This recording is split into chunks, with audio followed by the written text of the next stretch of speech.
नमस्कार दोस्तों। आज मैं आपके लिए एक नई सच्ची डरावनी कहानी लेकर आया हूं। भूतिया हवली का रहस्य। एक अनोखा अनुभव जिसने मेरी जिंदगी को खुद से ही बदल दिया। अब तक आप सब जानते हैं कि मैं भूतिया स्थलों का खोज करता हूं।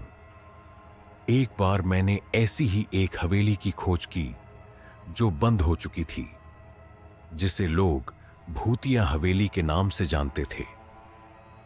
बात उस दिन की है जब मैं बिल्डर कार्तिक सेठ द्वारा बिचौलिए की भूतिया हवेली के तहस नहस का जायजा लेने पहुंचा था। हवेली का बाहरी हिस्सा संभवतः पुरानी आवाजों के साथ अपनी वीरानी बताता था। मैंने आवाज से अपनी उपस्थिति जताई और हवेली का द्वार खोलकर अंदर देखने का प्रयत्न किया।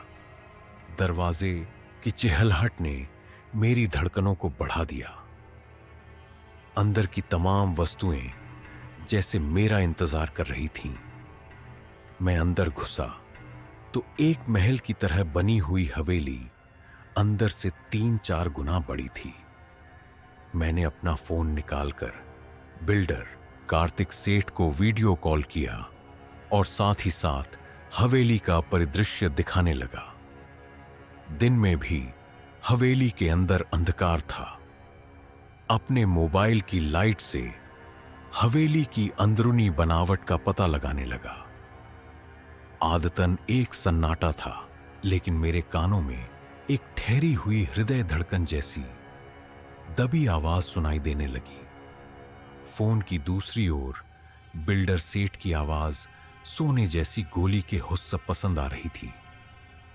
मैं उनसे कहानी के बारे में पूछता रहा और वो उत्तर देते रहे, लेकिन मेरे मन में एक उद्वेग था जो कि मुझे सोचने पे बाध्य कर रहा था कि कहानी का अंत कैसे होगा।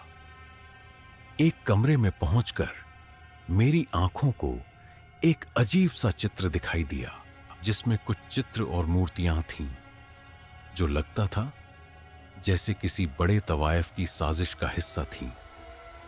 मैंने बिल्डर सेठ से इसके बारे में पूछा। तभी वही ठहरी हुई धड़कन मैंने दोबारा सुनी और फिर अचानक वह आवाज बहुत जोर की हो गई और उसके साथ ही मेरा फोन भी बंद हो गया। मैं घबराया, लेकिन वहीं रुक गया। चारों ओर अंधकार छा गया।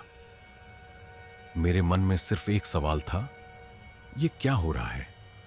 हवेली का एक हिस्सा आग चाहिए अचानक लग हो गई।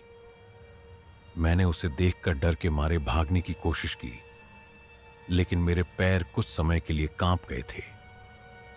जब मैं अपने होश में आया तो मैं हवेली के बाहर था और पूरी हवेली जल रही थी। आग अब उसके आंतरिक हिस्से को भी लपेट ले रही थी।